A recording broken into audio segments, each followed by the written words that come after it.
저는 방송 중에서 채널 A, TV조선, 뭐 MBN 이런 거 매일경제를 통한 방송이잖아요. 또 SBS 좀 신뢰 안 하거든요. 그리고 뭐 JTBC도 이제 가려가면서 보는 편이죠. 근데 이제 채널 A는 특히나 좀 방송이 많이 허접하다. 뭐 이런, 이제 인식이 쫙 깔려 있어요. 그런데, 그래서 이제 안 보는데 우연히, 정봉주 의원이 나온, 그런 그 프로그램이 있더라고요. 그런데 그분이 출연을 한 게 아니고 그 사람이 화제가 된 겁니다. 이유는, 이제 김경수를 돕겠다. 이게 이제 이 사람이 던진 얘기예요.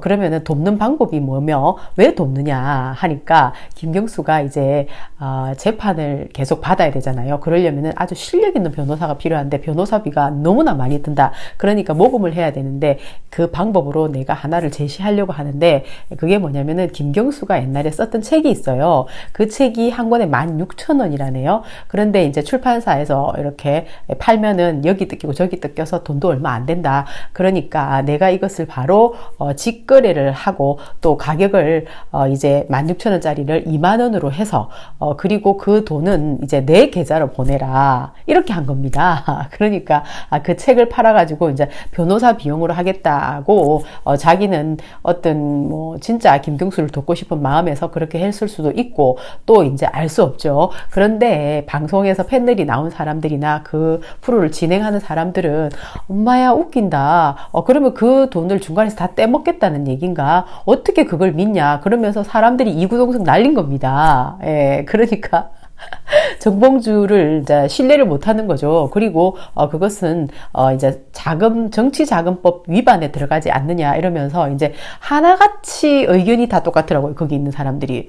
그러니까 뭐 정봉주는 순수한 마음에 김경수를 돕겠다 해서 그런 식으로 자기의 의견을 유튜브를 통해서 얘기했는지 모르겠지만은 사람들은 절대로 자기가 그 정봉주가 생각하는 것처럼 그렇게 보지 않는 거예요. 정치자금법에도 위반이 될 정도로 그렇게 아주 나쁜 짓이다 이렇게 생각을 하는 겁니다.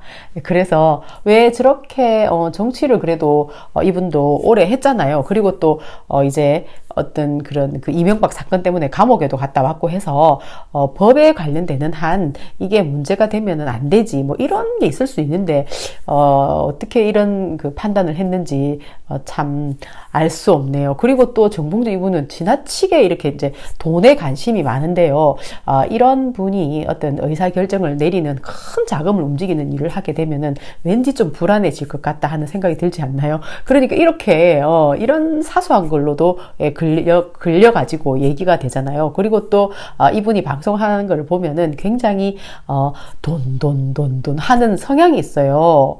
그래서 굉장히 그 자금에 돈에 집착하는 어떤 그런 그 성향을 가지고 있는 것을 무조건 뭐 나쁘다 이렇게 말을 하고 싶지는 않아요. 그러나 정치를 하는 사람으로서 공공의 자금을 어떤 의사결정을 내리는 사람으로서는 정말 문제가 심각할 수 있겠다 하는 생각을 여기저기서 좀 이제 느끼게 됐다는 겁니다. 그래서 김경수를 위해서 자금을 모아주는 방법으로 이 방법은 별로 아닌 것 같고 이것 때문에 괜히 이제 공격을 받는 어떤 그런 덜미가 되는 것 같아요. 그래서 김경수에 관련되는 얘기들은 이상하게 이제 문제만 계속 커지는 것 같아요. 그러니까 정봉주가 책을 16,000원짜리를 20,000원에 팔아가지고 자금을 모은다. 이것도 그렇고 또 이제 금문 똥파리들의 어떤 심각한 난동이 있잖아요. 그러니까 전해철하고 그 다음에 이제 김진표 그리고 이제 뭐 이정열까지 전부 다 똥파리들이 뭐 한 30명에서 50명 모여 있으면은 자기들끼리 거기 의자 갖다 놓고 앉아가지고 있잖아요. 자기들끼리 무슨 비토를 하고 또 뭐 완전 전광판을 달아놓고 김진표가 어쩌고 전해철이 어쩌고 해 서 있고 정말로 너무나 유치해서 눈 뜨고 보기 힘들죠. 그 사람들 하는 행동은. 그런데 거기에 의존하고 있는 민주당에서 정치를 하는 사람들은 정말로 내가 볼 때는 한심하다. 어떻게 그렇게 그런 머리속이 텅텅 비고 허접하고 똥만 보면 달려가는 똥파리들의 어떤 그런 정신세계를 가진 사람들이 막 지지한다고 해서 거기에 대해서 그냥 행복해하고 일희일비하고 일희일비하는지 정말 한심한 조직이라는 생각이 들어요. 예. 국회의원의 수준이 정말로 너무나 보잘것없다 하는 생각이 들어요. 그래서 똑똑하고 깨어난 지지자들이 지금은 국회의원보다도 훨씬 더 똑똑한 사람들이 많아 보여요. 제 눈에는. 그래서 지금 그런 사람들은 하나둘 전부 다 우리나라의 정치계를 떠나게끔 우리 주권자들이 만들어야 된다 생각해요. 그리고 이제 성창호 이분 말인데요. 이제 바로 최근에 이분이 자기 신변에 어떤 그런 그 위험이 감지된다 해가지고 보호 요청을 했었잖아요. 그것은 아무래도 이제 금문 똥파리들의 난동이 워낙에 심각하고 이분이 어떤 느끼는 촉이 있을 것 아닙니까? 그러니까 신변 보호 요청을 했는데 오늘 뉴스에서 정말 너무 깜짝 놀랐어요. 왜냐하면은 지금 뭐 사법농단 이런 얘기가 많기는 많지만은 그래도 이제 사법농단에 들어가는 판사가 이제 판사 전체에는 3,000명 되잖아요. 그 중에서 문제 있는 판사를 뭐 이제 한 100명 정도로 꼽았다. 그러면 그 중에서 이제 기소까지 하게 되는 사람은 10명이랍니다. 근데 그 중에서 성창호 판사는 명단에 없었대요. 그러니까 그 안에 이제 이 사람은 기소를 해야 되나 말아야 되나 고민되는 사람이 이제 두 사람이 있었는데 굉장히 크게 고민되는 사람이었다는 거예요. 현 대법관 권순일 그리고 전 대법관 차한정이라는 겁니다. 차한성. 정이 아니고. 그런데 이 사람들이, 그러니까, 현 대법관 권순일, 전 대법관 차한성, 이 사람들이, 빠졌대요. 그러니까. 들어갈 가능성과 빠질 가능성이 굉장히 혼재되어 있는데 빠지고, 전혀 예상이 없던 성창호가 이번에 그 기소 명단 안에 들어갔다는 겁니다. 그러니까. 예. 김경수를 법정 구속 시키는 어떤 그런 판결을 내렸다는 이유가 가장 큰 이유겠죠. 무슨 이유가 그보다 더 큰 이유가 있겠어요? 그 전에는 그 명단에 없었으니까요. 그러니까 이 사람은 자기 신변 보호를 받고 싶었는데 오히려 기소 대상으로 올라서 굉장히 황당한 상황이 아닐까 한번 생각을 해보게 되는 겁니다.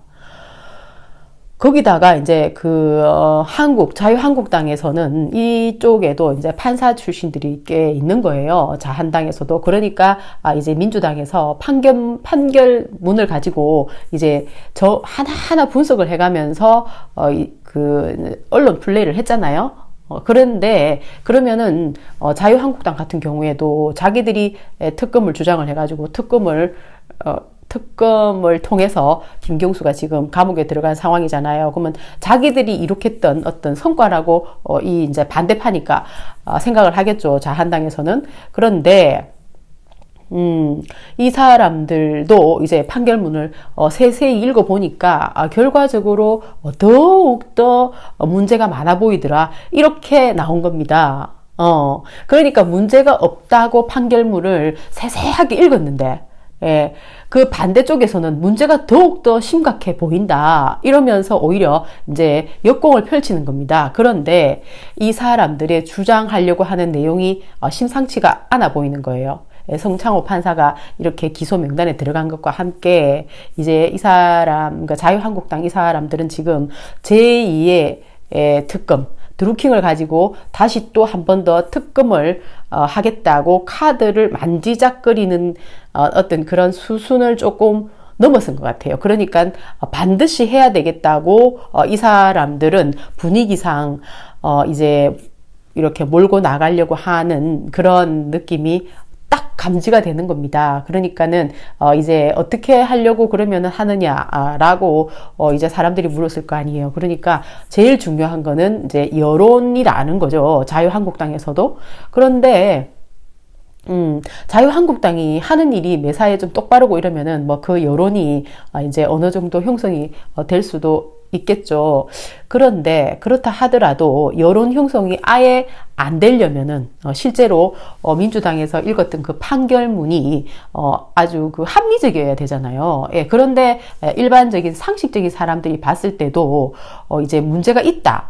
이렇게 생각하는 사람이 더 많아진다면은 이제 완전히 자유한국당하고 지금 김경수 쪽하고는 너무너무 큰 대립과 큰 싸움이 이제 펼쳐지지 않을까 하는 생각을 하는 거예요. 그러니까 부메랑이 됐다고 그들은 말을 하는 겁니다. 지금 이 상황이. 판결문을 세세하게 하나하나 읽어가면서 김경수는 죄가 없다고 한 것에 대한 부메랑이라고 이제 자유한국당에서는 말을 하는 거죠. 그러니까 한 가지 사건을 두고 특검을 다시 한 번 더 한다. 이제 이렇게 나오는 건데요. 그러면은 이제 지금부터 완전히 국회는 일도 하나도 못하고 또 꽁꽁 얼어붙을 그럴 상황을 이 사람들은 준비를 하고 있을 가능성이 있는 거죠. 그러니까 김성태가 그때 그 당시에 특검을 통과시킬 때 단식을 이제 기절할 만큼 긴 시간 했잖아요. 이번에는 뭐 이제 릴레이 단식 같은 거 이런 거 해가면서는 안 하겠죠. 예, 그러니까 제2의 김성태가 한 명, 하나가 아니라 한 명 나오게 된다든가, 뭐 그런 방법을 쓰지 않을까 하는 생각이 드는데요. 어쨌든, 결국은 그런 거잖아요. 사필 규정이라 해야지, 예, 이 얘기가 성사가 되는 겁니다. 김경수의 이 판결문 같은 경우에도 진짜로 하늘을 우러러 한 점이 부끄러움이 없어야지, 예, 죄가 없다고 외쳤을 때 그것이 진짜로 국민들의 마음을 진짜 움직이게 할 수 있는 건데요. 진짜 판결문을 해석을 함과 동시에 그러면은 더욱더 크게 이제 사건이 부각이 되기 시작하는 거잖아요. 노회찬의 죽음도 다시 또 이제 그 얘기되기 시작할 것이고, 그 다음에 이제 드루킹이 그동안에 이제 냈던 자료가 또 무지무지하게 많잖아요. 그런 자료들이 전부 다 다시 또 나오기 시작할 거라는 거예요. 그 전에 지금 2년, 그러니까 지금 2년을 때린 판결에서 김경수를 감옥으로 보낸 이것은 전부 다 정황 증거라는 거잖아요. 정황 증거를 가지고 이제 작게 때린 거다, 이런 말을 하는 거예요. 오히려. 그런데 지금 이제 정황 증거 말고 실제로 그 왔다 갔다 한 그런 내용들, 그 다음에 이제 송인배가 이제 문재인 대통령의 측근 중에 측근, 최측근이잖아요. 김경수하고 둘 다. 그런데 송인배가 이제 소개시켰다는 거 아닙니까? 김경수를. 그러면은 송인배는 지금까지 드러나지 않았거든요. 이번에 특검에서도 나오지도 않았었어요.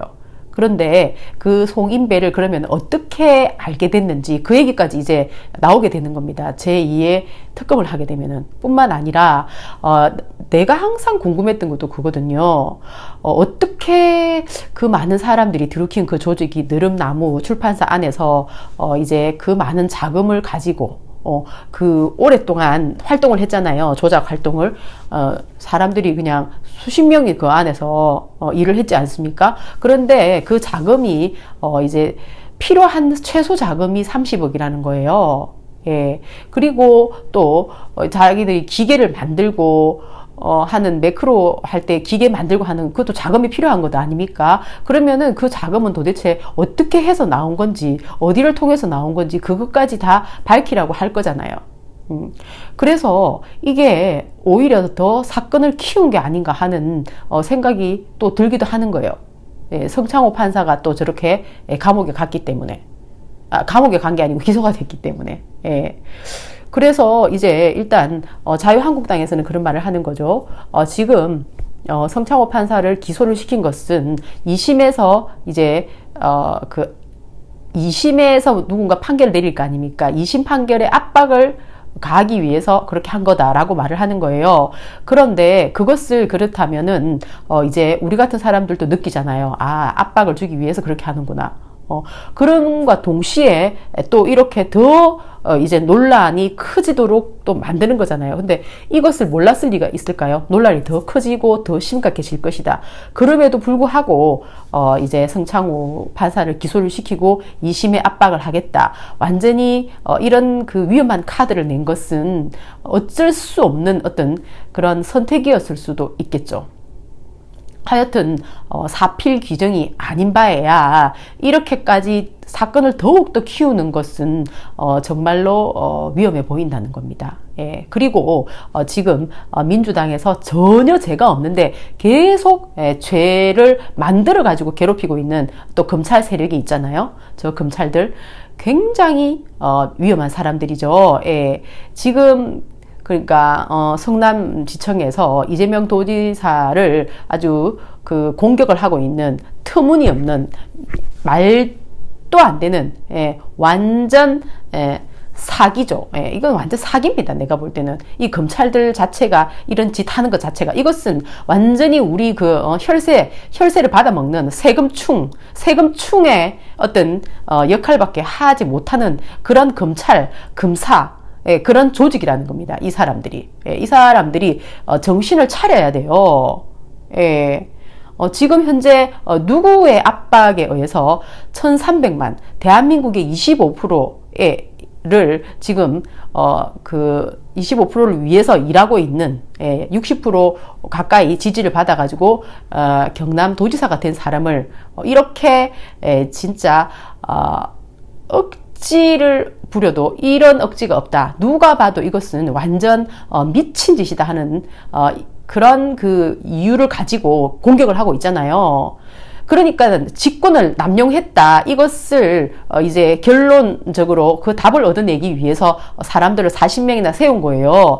대면 진단 한 적도 없고, 대면 진단, 그러니까 입원은 뭐 말도 안 돼. 처음부터 있지도 않았잖아요. 대면 진단 자체는 합법이잖아요. 또 불법도 아니고 그 합법적인 것을 하려고 하다가 그것도 안 했어. 그게 지금 논점이 된다는 것 자체가 완전 이것은 사기다 하는 생각이 드는 겁니다. 예, 그렇기 때문에 이 검찰과 검사 이런 사람들은 자기들이 사기꾼이라는 것을 지금 증명해 보이기 위해서 발버둥 치는 건가요? 이것을 멈추라는 겁니다. 그래서 억지 기소를 멈추라는 거예요. 우리 국민들은, 상식적인 사람들은 다 알아보고 있어요. 그리고 이제 앞으로 또 자유한국당에서 이제 완전히 그 목숨 걸고 나올 것 같은 그런 조짐이 보여요. 이제 어떻게 될지, 민주당에서는 또 어떤 식으로 이것을 처리할지 참 안개속입니다. 완전히 미세먼지도 진짜 엄청난데 이렇게 끝없는 안개 속에서 우리 그 국민들은, 주권자들은 참 진짜 정치가 너무나 후진하다 보니까 앞니 참 막막한 경우가 많은 것 같아요. 정말 너무나 걱정스럽습니다. 뭐 3만 불시대 어쩌고 하는데 이것이 정치가 중간에서 행정을 잘 못하면 아무 소용없어요. 3만 불시대 뭐 말로만, 그림만 그런 거죠. 실제로 삶이 그래야 되는 것 아닙니까? 그렇기 때문에 우리가 표를 가지고 있는 사람들은 정신을 정말로 바짝 차려야 된다니까요. 진짜 민주당이니까 무조건 찍어주고 한국당이니까 무조건 찍어주고 이건 절대 안 됩니다. 일하는 사람, 우리를 위해서 하이에나 집단하고 싸우는 사람, 그런 사람을 우리가 발굴하고 키우고 있잖아요. 지켜내야 된다는 겁니다. 바이.